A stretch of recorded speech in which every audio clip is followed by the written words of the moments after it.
Hello, my name is Sofia Brissos. I'm a clinical psychiatrist from Portugal, and I'd like to share a few slides that were presented at a satellite symposium sponsored by Lundbeck at the CNP 2019 in Copenhagen. Nowadays, we know that the treatment goals in schizophrenia have moved on from just the controlling of symptoms and preventing relapse together with minimizing side effects. Nowadays, we have moved for other more ambitious goals like maximizing quality of life and especially the patient's personal and social functioning. So we as clinical psychiatrists should promote recovery from the illness and help patients attain their personal and meaningful goals like employment, housing, and personal relationships. So these goals are quite different from patient to patient. Every patient has individualized goals and perspectives and wishes.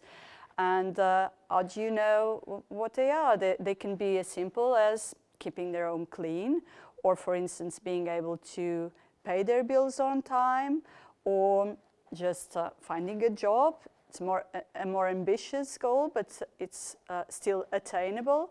And how can you know what each patient's goals are? Well, you have to ask them, and perhaps you're not asking enough our patients what their personal and meaningful goals are. So we should do that more often in clinical practice rather than just focusing in the diagnosis and the more technical aspects of the disorder. And these goals may be different according to each patient, of course, but it seems that they're also different regarding the stage of the disorder. So if, for instance, you look at younger patients in the early stages of the illness, their experiences are more focused on the denial of the disorder because they have very little information. They're going through it the first time, so they don't know what's going on. They're very scared, and what they need and what they want is to go back very quickly to normality, and they don't want to do treatments that bring along many side effects. So they really don't want to feel engulfed by the disorder, and they want to go as quickly as possible to their normal life.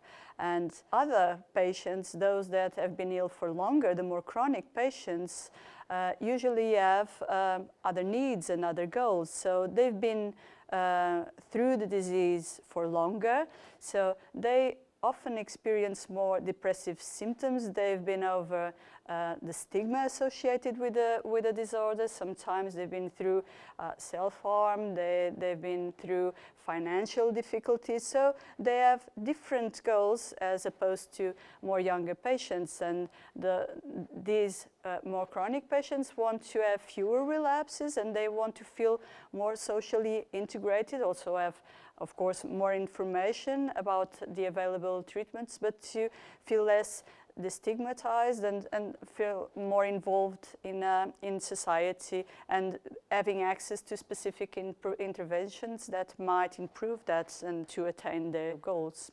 So, and how can we do this? Well, of course, we have to talk to patients. We have to ask them what are their specific needs and their specific wishes and goals, and this should be done in a shared decision model. And the shared decision model, it's not the patient deciding what to do, or the patient deciding, I don't want to have treatment. It's not about that. It's about the patient being part of the treatment team, because the psychiatrist and all the other members of the team have the clinical expertise, but the patients, they have their personal experiences and their wishes and their goals that have to be met. And if we join together all this information, then we can get better results and we know the decisions that we take are better, the outcomes improve, and also the resources are better allocated. So this is the way to move. Thank you.